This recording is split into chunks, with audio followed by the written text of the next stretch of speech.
So Alex Hurd, who was an editor for Outside Magazine, was writing online.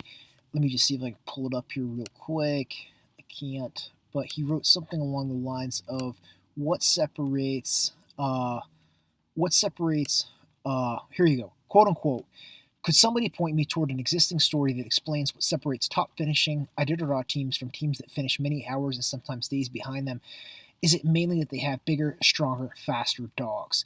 And he was directing the question, I think, at Danny Seavey, who is the son of Mitch, who has won it and who is part of a big tour empire, and they breed tons of dogs. They almost run a puppy mill type approach towards developing a winning Iditarod team, and they have lots of money. And Danny had made a comment that, and they've run into a lot of PR issues lately with the big drug scandal from a year or two ago, and there was also like some issues with Dallas's kennel where there were some dead puppies and a female handler there who was there and then who fled the kennel and actually called the cops, and and there was an embedded collar.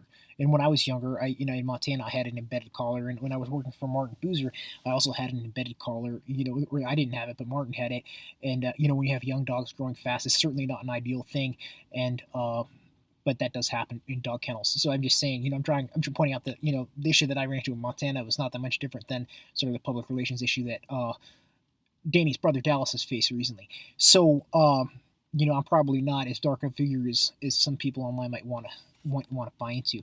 But to go back to Alex's question, the existing story that explains what separates a top finishing team, I think specifically you're looking at Iditarod.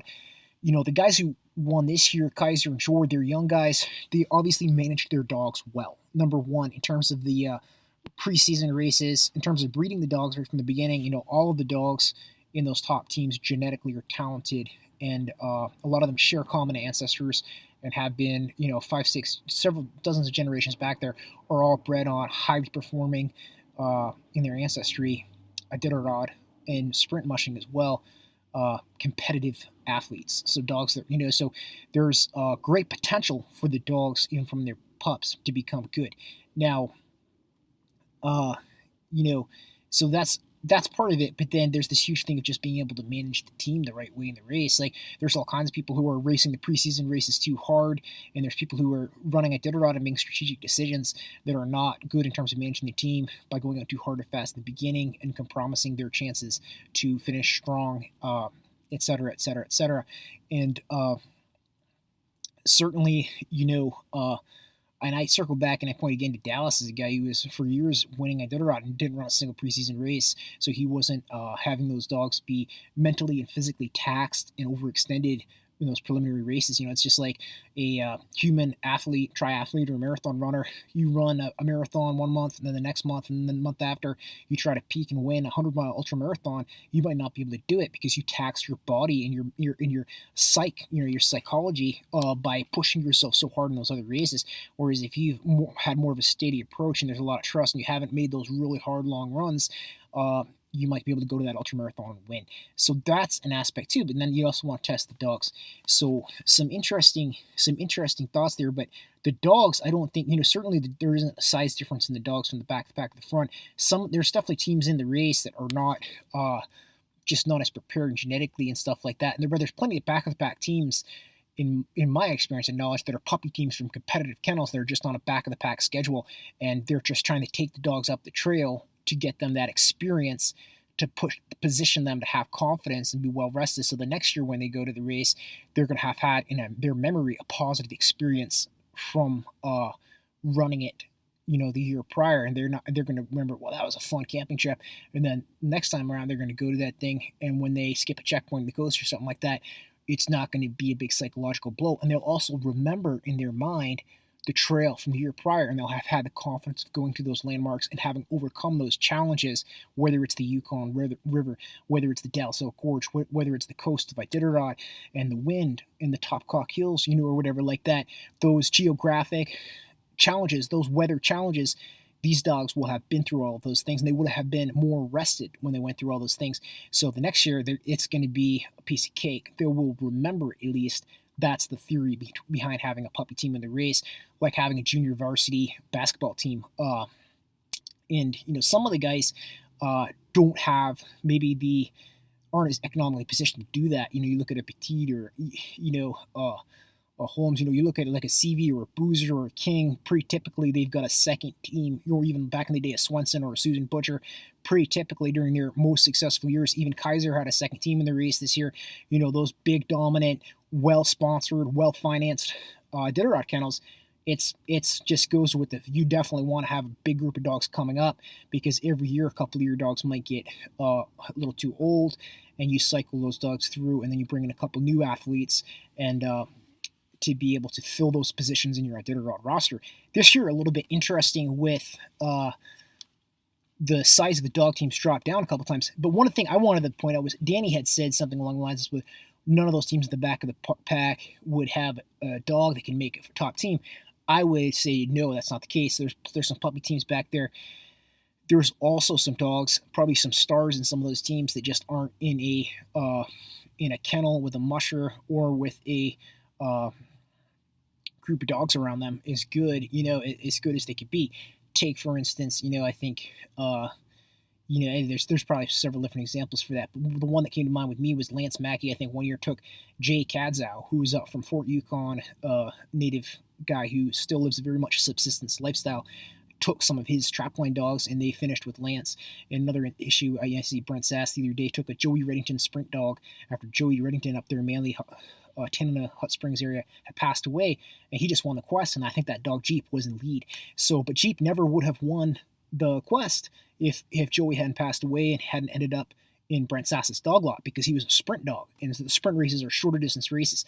We're talking a maximum of 20 to 30 miles, whereas the Iditarod is, and they're running at a much faster pace, but still extreme athletes. And obviously, the question would be, would a sprint dog have that mental fortitude to go the distances and to endure, the camping in the sub-zero temperatures and the longer runs and the cycle of the running and the resting and the ratios and all those other factors. So clearly, lots of Iditarod dogs these days, their genetics and pedigrees date back to the performance athletes of the sprint dogs and the sprint mushing industry, which has been going on, is parallel to the long distance races. So those are a couple thoughts I have, but certainly I don't think the dogs are bigger. I would debate openly with Danny Seavey any day of the week. I think that in the back of the pack there's some all-star athletes. Even you look at this year, Jeff King and Martin Boozer, they're not winning the race. And back in the day, even when I was, just a long time ago, in Boozer's kennel, there's great canine athletes with both of those kennels, clearly, but are the mushers really there?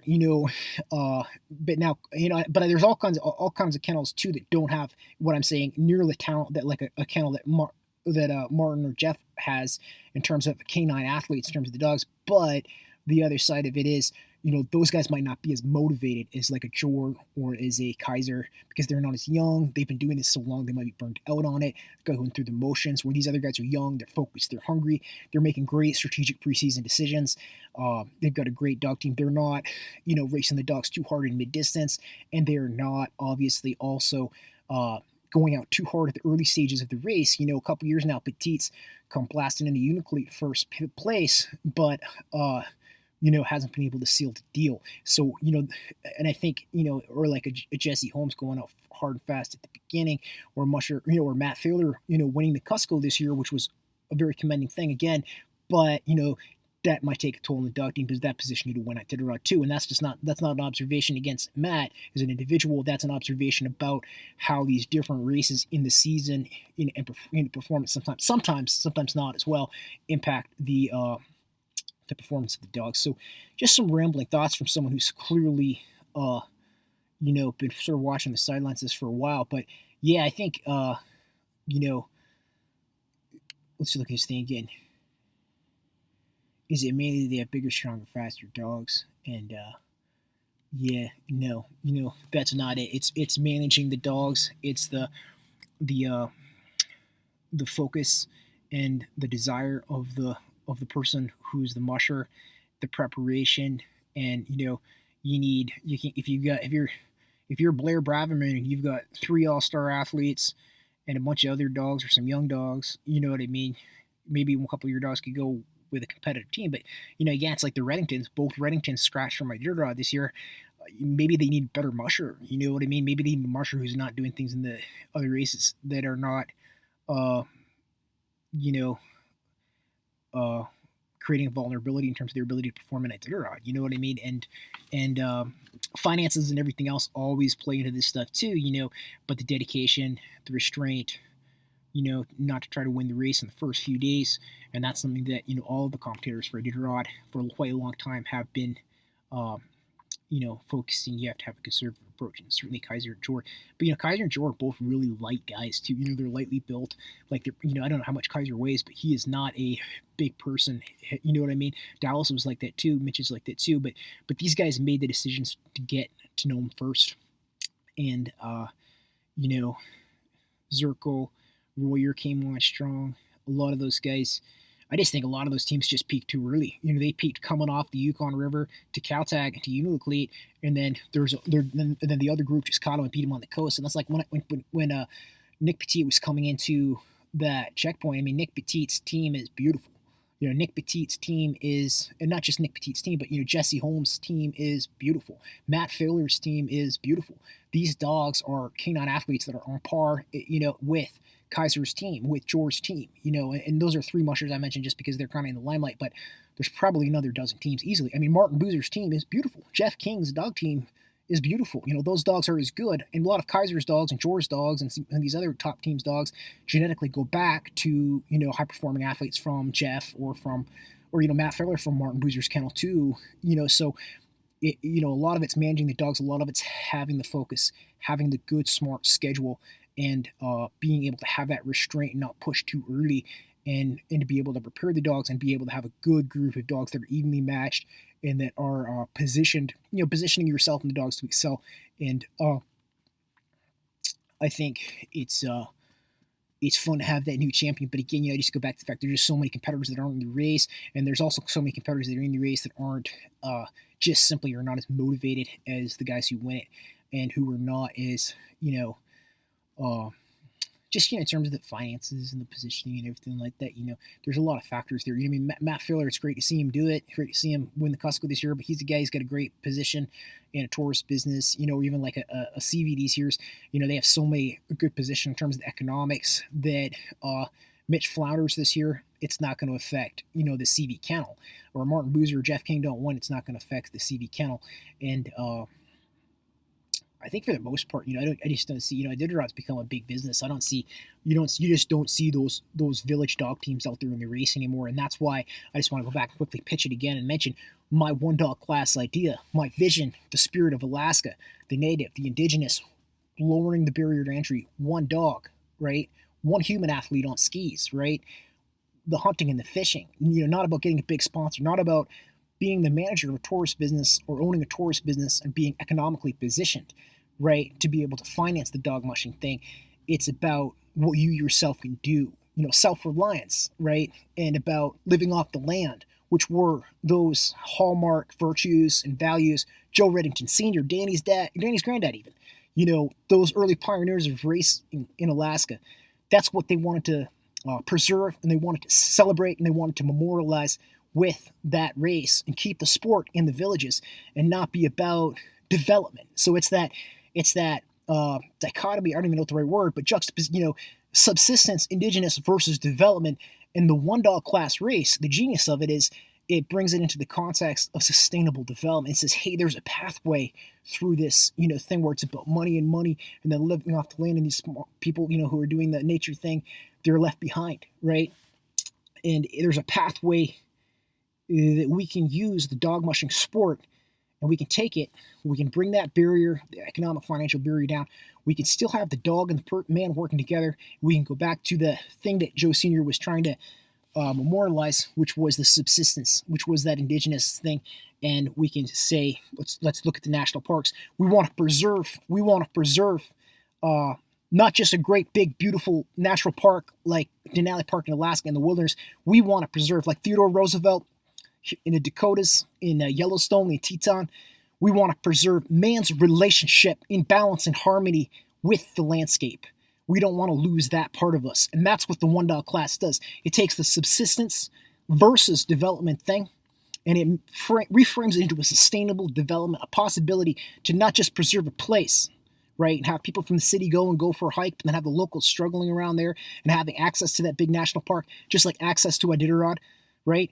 Be about who's got the money, be about the person from the lower 48 or the person with the big sponsor or the person with the job or the ownership of a tourist business, who's got the money to throw at it, not the person who works hardest or the person who grew up doing it. You know what I mean? But the person who owns it, who wants to buy it, and who has the position in the bank.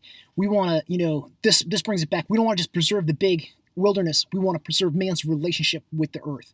And all across cultures and nations and religions, whether you're a Japanese person, living on rice and tuna, or whether you're a that wasn't the best example.